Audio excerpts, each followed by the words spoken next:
Hey loves. Whoa, I just accidentally hit start on my camera. So I guess we're starting. That's fun. Welcome back to my channel. So today I want to answer a question that I got a couple of weeks ago, an amazing question about getting married on the inside. And it was specifically for federal. So I just want to preface that before I start. So I don't know if you guys know or don't know, I always say husband, but technically I'm not married. So I had to rely on the help of a dear trusted friend who went through the process. So I will be reading the answer today, but I figured it was such good information you guys wouldn't care and don't mind that I will be actually looking down, reading notes, and making sure that I give you guys all of the proper information. So first, let me start by reading the question I got, and then I'll read the answer that this woman helped me with. So the question is, hello, Ro. I commented on your video earlier asking if I could ask a question or submit a topic. I'm not sure if you've covered this subject before. I've only been following you a few months, but in that short time, you've helped me tremendously with the daily struggles of being a prison wife. It makes me so happy. I'm technically not married yet, and that is what I wanted to ask you. Me and my fiance went to get married. Some of us need classes, and we refuse to get them. Me and my fiance want to get married while he's incarcerated. He's in the feds. He's at USP, blah, blah, blah. I've tried to ask them directly the steps I would have to take, but surprisingly, she said surprisingly, and I'm jiving, I hear you. They're not very helpful, SMH, shaking my head. I live in Georgia, and it's quite some distance to get to Colorado where he'll be moved to. In fact, I haven't been able to visit him yet because of time and money, but I'm planning to go in March.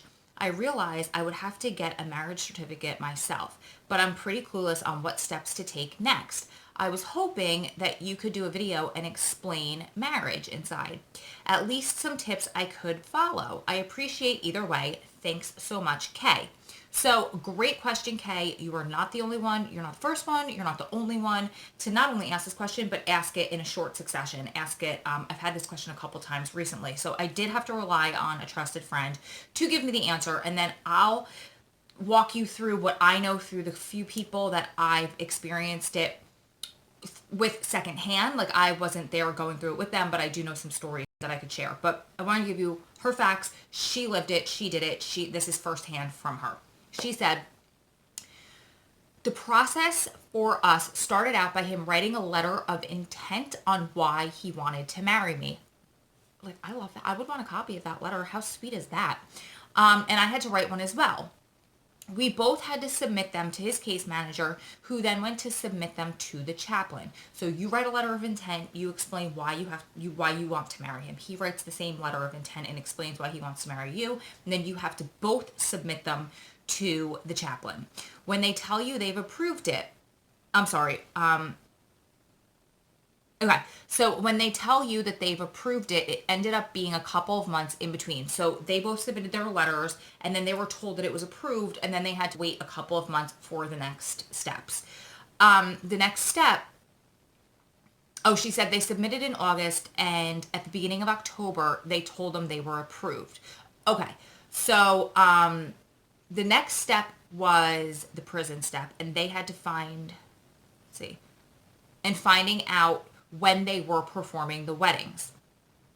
Where we got married, which was FCI Cumberland, they only do them one day a year, and that's pretty common. I know where we go, it's the same thing. I know where the last place he was, it's the same thing. So they pick one day throughout the whole entire year that you can get married on. So like where I go, I believe they pick one day in March, and all brides have to get married in March. We thought it was going to be November, but on October 23rd, he emailed me and told me the day they had decided and what day they were going to do it, which was 10/27/17. Then on the 24th, he said he had to submit a cop-out to the unit team as to whether we still wanted to go on with it. So they were told, this is not very common, but they were told, like, you're going to get married earlier than you think. So now he had to go submit a cop-out, which is basically you're asking for permission to not go to whatever you're required to go to, like work or medical or whatever, you're asking if you can, you're asking permission to be someplace where you're not typically supposed to be, and be someplace aside from where you are required to be. It's really important that they submit those when they need to be places. You can't just move freely and go wherever you want. Not all the time. So then, oh, and by the way, usually I would think 9 times out of 10, they're not going to make it any earlier than what you expect or want. Usually you have to wait, like you're pushed out a year, and then you might not make it that day, so you might be pushed out another year. So this is a very unique situation, but it's really cool that we get to live through it with her because it is unique and interesting. So she said, we told them yes, of course, they wanted to still go through with it. And they said, okay, be here Friday at 9 a.m. Well, since he was in Maryland and I was in West Virginia, I drove over on the 24th to their local courthouse to get our marriage license, which over there you have to wait 72 hours to use it. The day of, I had to bring a money order for $135 to the minister. Plus, I bought our rings. They're not allowed to have a band that is worth over $100, and it could not have stones or diamonds in it. I hope this helps. If there's more questions, just let me know. Okay, so that's very interesting that she had that experience, but I do know a lot of my girlfriends, they're the ones that have to find a person who will, a minister who will marry them, right? So I know where we are now. Last year, I had 2 girlfriends that I know get married on the same day. And I know they told them, like, we're not doing weddings if there's no minister here, right? So the girls went nuts. They were all kind of scrambling to find somebody. And my friend Heather, who watches these videos, will probably comment. But I know, like, all the brides got married that year because of her. Because she was making calls. She was not hearing no, not taking no for an answer. Like, she was on a mission. She waited long enough to get married, and she was getting married. It was like over my dead body that you will say no. And I know she finally got somebody to agree to do it. And I know that usually it's kind of on the expensive side. And you do need to, like this person said, bring the money orders, etc. But a lot of times it's on you to find that person. And it is like this person said, it is on you to get the marriage license. And then as far as what you're allowed to do afterwards, there's no like consummation or anything like that. Some places will give you an hour or 2. I believe where we go, they have 2 hours after the ceremony to have a visit.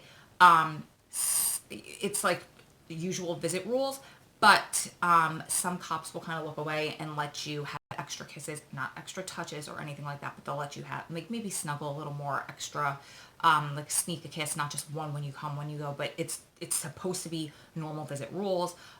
So a lot of brides that I know, it's a very, it's a happy experience, right? Because you're married, but it's also a very depressing experience. Like, I have a girlfriend who got married. I was supposed to be at her wedding and I had a family emergency and I couldn't make it, and it broke my heart that I couldn't make it. But she told me, and she wanted to do kind of like a girls' night the night of in the hotel, because it's your wedding night and you like leave alone. Think about that. So not that, again, I'm not trying to talk anybody out of it, but it is nice to have your girlfriends or your family or somebody there to take you out, help you celebrate, and distract you from what you in your mind should be doing that night, or what society tells you should be doing that night. And a lot of people do this inside for whatever reason that they want to do it. You know, there's so many reasons that they want to do it. And then once they're out, you'll do either another ceremony and a reception, or maybe just a party or something like that, because you missed that, you know.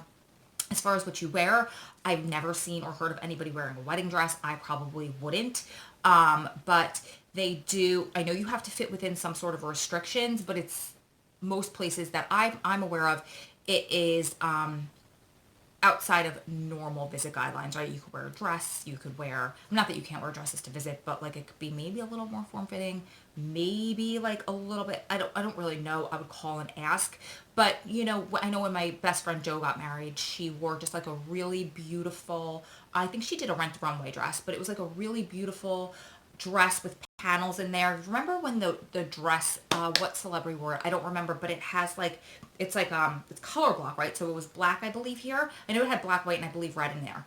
But then the sides of it had like a cutout of a silhouette, so it just makes your body so gorgeous. Which celebrity? Was it Kate Winslet? Somebody wore it, made it really famous. Jo wore it and that's nice. Jo wore it and looked smoking in that dress. So I know she chose colors that they both liked. I know she chose a dress that that hugged her body because he's obsessed with her rear view. Girl's got it going on. So, it just depends. You could do something that's like, if blue is your color, maybe you want to wear a blue dress. You could wear maybe like a white pantsuit. It's up to you how you want to incorporate your dress into your wedding. We used to have a board, not like a Pinterest board. I don't know if we still have that, but on SPWF, I don't know if you know, we're on Pinterest. But we used to have a group called SPWF Brides on our website that no longer exists, but we're working on getting it up again.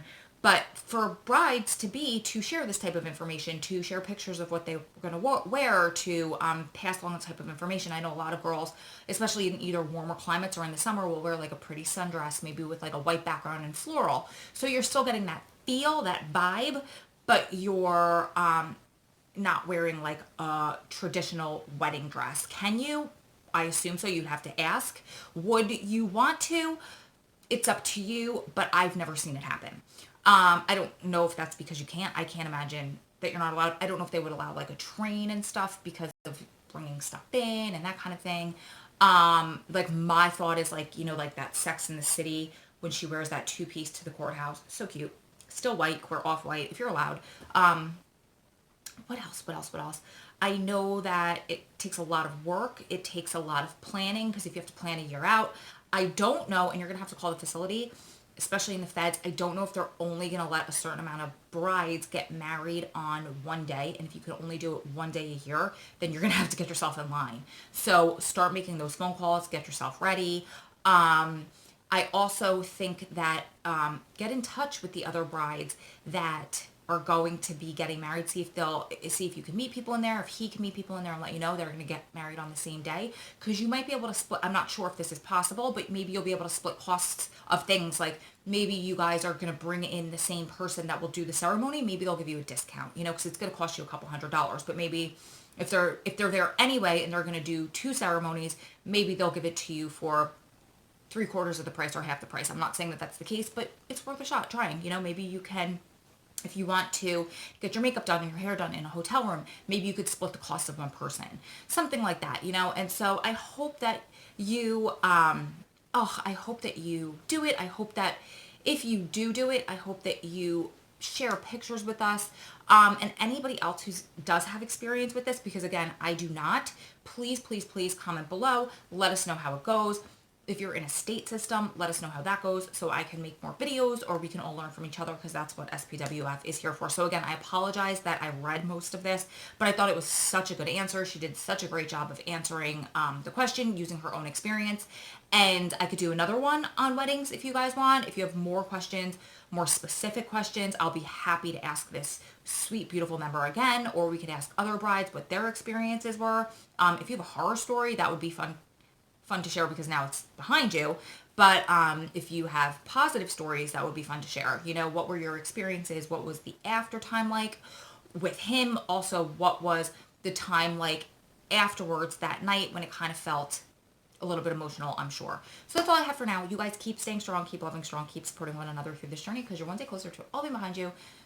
Lots of love from my heart to yours. I will see you beautiful men and women in the next one. But in the meantime, keep commenting and sharing your experiences and we will all be a wealth of knowledge for one another. And to anybody who's getting married in 2019, congratulations. Best of luck to you and start planning and preparing ASAP. It's better to be more prepared than underprepared, especially in these types of situations when they can pull the rug out from you at any time, like we are all well aware, and I do not need to kind of get hung up on. But love you guys. See you in the next one. Bye.